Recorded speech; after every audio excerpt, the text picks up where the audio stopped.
Hey, what's up everyone? Paul from Grindhouse Funhouse, and today I got another collection update for you. It is for the month of July 2020. I hope everyone's doing well, trying to enjoy your summer best you can. I'm still not working. Sports are coming back slowly, so I might be going back to work next month. But in the meantime, what do? I watch movies, I do videos, and I finally bit the bullet and I'm doing my driver's license. That's right, I'm taking classes. Took 40 odd years to get there, but if I finally did it, that means I might be able to drive myself to flea markets and, you know, or conventions. I won't have to like bum rides anymore. It was like one of the last true adult things I needed to do in my life. So I avoided it long enough that now, you know, I get to do it. But yeah, it should be fun. You know, it's I'm gonna be on the road in a couple weeks, so watch out. Watch out, man.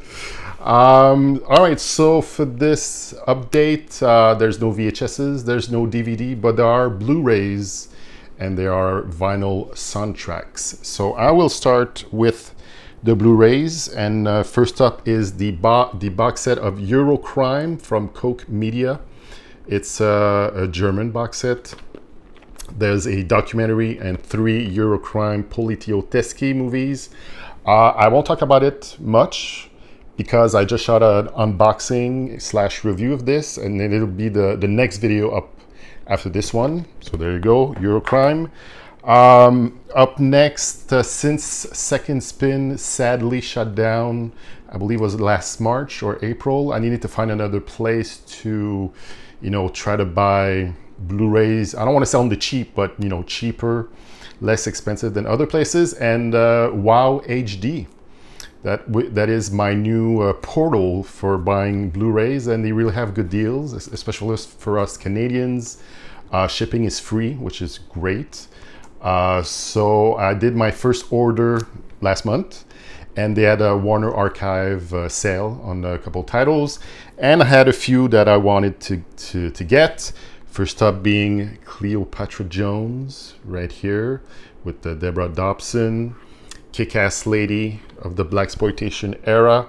I already had it on DVD, but you know, I wanted to upgrade to Blu-ray, so there you go, Cleopatra Jones. Then I got Shaft's big score, Richard Roundtree back as Shaft. This time around, it's more about it's a friend of Shaft's who asked him for help, and he's get murdered, and like $125,000 is stolen, and Shaft's tried to find the killer and the money. And Gordon Parks came back to direct this, and he also did the soundtrack because Isaac Hayes wasn't available, and in 2 weeks time composed the soundtrack, and it is amazing. It's actually prefer it, weirdly enough. So yeah, man, I really dug Shaft big score. And then I got obviously the third one, Shaft in Africa, which I haven't had a time to see it yet. Gordon Park was not there for this one, but I can't wait to watch it. All I'm missing now is the TV movies that aired right after these, and I'm good to go with my Shafts.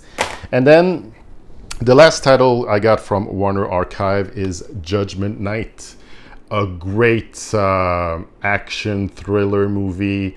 It all happens in one night. Also great little cast with Emilio Estevez, Cuba Gooding Jr., Dennis Leary, who plays a great bad guy in this, and Stephen Hopkins, who just had done Predator 2, directed this one. And yeah, I love those, you know, a gang of people get lost in the hood and at night, and a gang, you know, goes after them just because, you know, and it's really atmospheric and dark. And obviously this is known for the killer soundtrack. Everybody know about the soundtrack where they mix, you know, hard rock and rap from back in the day. So yeah, Judgment Night right here. And then I got titles on eBay. I had like a couple of coupons I needed to spend, and the first one was Toy Soldier. Think of it as, you know, Die Hard in a college. So was pretty much Sean Astin as the lead kid in the place. It's like an elite college where all like the kids of senators and high-powered people go there. And then there's a terrorist that comes in, played by Andrew Divoff, and pretty much Sean Astin and a couple of his friends try to outsmart the bad guys, and it is a great little gem. Lou Gossett Jr. is in this as well. I love the soundtrack, the score for this, which is done by what's his name, Robert Folk. So yeah, Toy Soldier, one of my favorite from like 1991. And then a movie I saw earlier in the spring, and it is VFW. I had to get it, man. Like I got the 4K, even though I don't really care that much about 4K, but I really got a good price for this.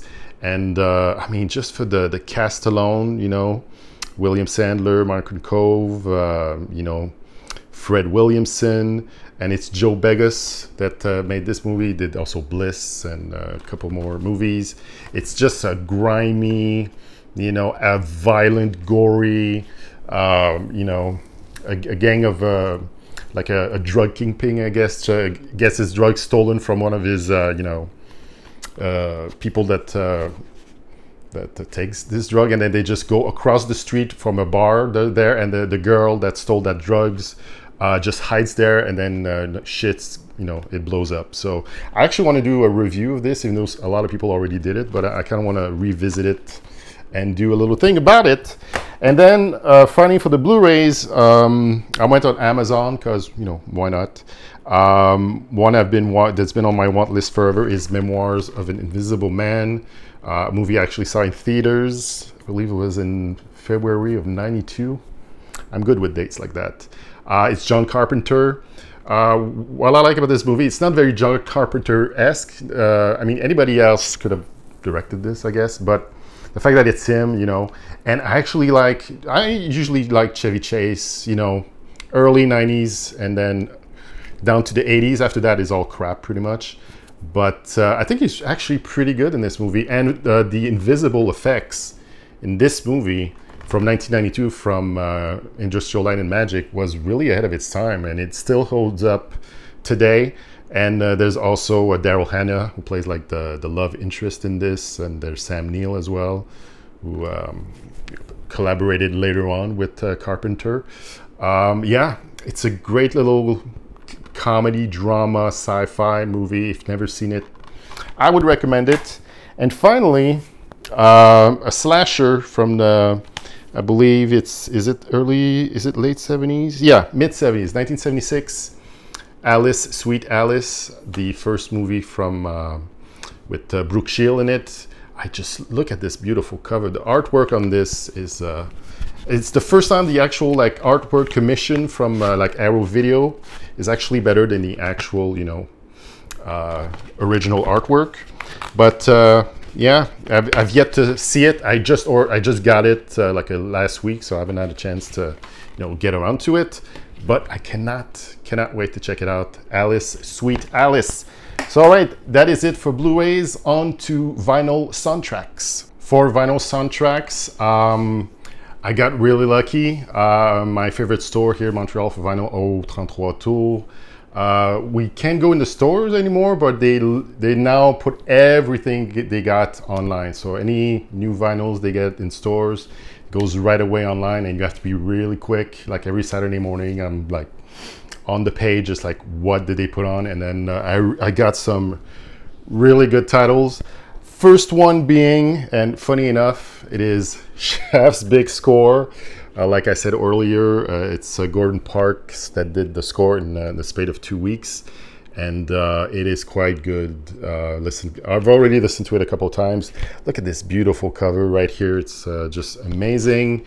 This is like it was on top, well, in the top 3 of the blaxploitation soundtrack I was trying to find. I finally got my hands on this. Like I spent $10 on this. It's great. So very happy about that. Then I went to a store. God, what was the name? What's the name of it? Blah blah blah. It's another record store. My memory right now, it's not any good. But I found 2 titles. And this one I got only for the composer, and it is Jerry Goldsmith. The movie is Rent-A-Cop. uh, Burt Reynolds and Lisa Minnelli. I'm not, I doubt I'll ever see this movie, but the soundtrack is pretty good. It's like came out in, I believe is 87, and it is an Intrada release. And, pretty much any Jerry Goldsmith soundtracks I will get, no matter what it is, even if it's a movie like Rent-A-Cop. So there you go, right there. Then I got a Various Artistes soundtrack in the form of Youngblood. It's a hockey movie. There was a couple of those, Slapshot too in the 80s. This came out 85. And look at this crazy cast, Patrick Swayze, Rob Lowe. Yeah, man. Cynthia Gibbs. I'm sure she's the love interest. Never seen this one, but it's a great little Various Artistes soundtrack. There's Peter Wolf on this. There's Autograph. There's William Orbit who did the score, and William Orbit in the 90s was pretty big. He was a producer, did a couple electronic albums and stuff. So yeah, Youngblood right there. And then today, I just came back from Au 33 Tours, not even a couple hours ago, because I scored 6 fine soundtracks that I'm very happy about. First one being The Witches of Eastwick, John Williams, Jack Nicholson, Michelle Pfeiffer, Susan Sarandon, Cher, Jack plays the devil, and the 3 women are sort of like a coven of witches, and they all get charmed by Jack, and it's a great little soundtrack. The only thing I'm kind of pissed about is the little cut right here, because I have to bind these blind, because since you don't actually see the integrity of the vinyl, I always like to go through it and be sure to exactly not getting that kind of thing. But it's hard to find, and it's John Williams, so I'm gonna let it go. So there you go. Witches of Eastwick. Then I got Rocky 2 right here, Bill Conti, back for the sequel. So there you go, Rocky 2. Another sequel, The Godfather Part 2, which I see a lot of The Godfather, but this one, it's never seen it in the wild. So seeing it on the website, I had to get it. It's music by Nino Rota and Carmine Coppola, part of the family. So yeah, it's a gatefold as well, so you can see all the stills from the movie right here. So there you go. Again, another classic from the 70s, Stanley Kubrick, A Clockwork Orange. This was Walter Carlos before he became Wendy Carlos. I actually got the other edition of this. There's another version of the actual score that was not heard, I guess, in the movie, but they released it on vinyl. But this is Walter. He did some sort of a few cuts in there as well, but it's a lot of overtures and classical music. So yeah, Clockwork Orange, classic 80s movie. And I'm getting closer to getting all of the John Hughes soundtrack. The Breakfast Club, and this is an original OG copy, not the reissue. So who doesn't know about this soundtrack? If you're a vinyl soundtrack collector, you have to have this in your collection. Simple Mind, Wang Chung, those 2 big songs in there. There you go, Breakfast Club. And then finally, the last soundtrack I got, and I can't believe it took this long to have it in my collection, and I kind of feel shame that it took this long. And Ghostbusters, The Various Artistes, Ray Parker Jr. I need to get the version they release, just the score cues, which I'm gonna try to get. But look at this right there. I feel like I got this on the cheap. I paid $4 for this, only because of this thing. I've tried to unstick it earlier tonight, and I had no luck. So I'm gonna leave it there for now, but I'm gonna, I got some goo gun. I'm gonna work my magic. And but yeah, Ghostbusters goes without saying, you need that in your collection. Otherwise, just feel shame. Just awful shame. So that is it. That is it for my collection update for July 2020. If you like this, please like, share, and subscribe. Check me out on Instagram at Grindhouse Funhouse, where I post on the daily.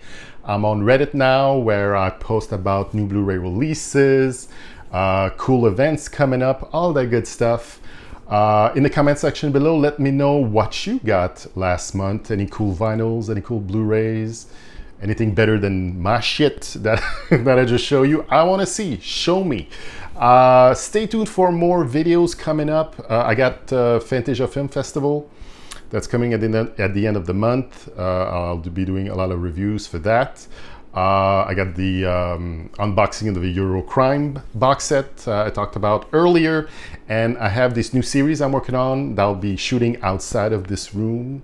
I'll be going on locations.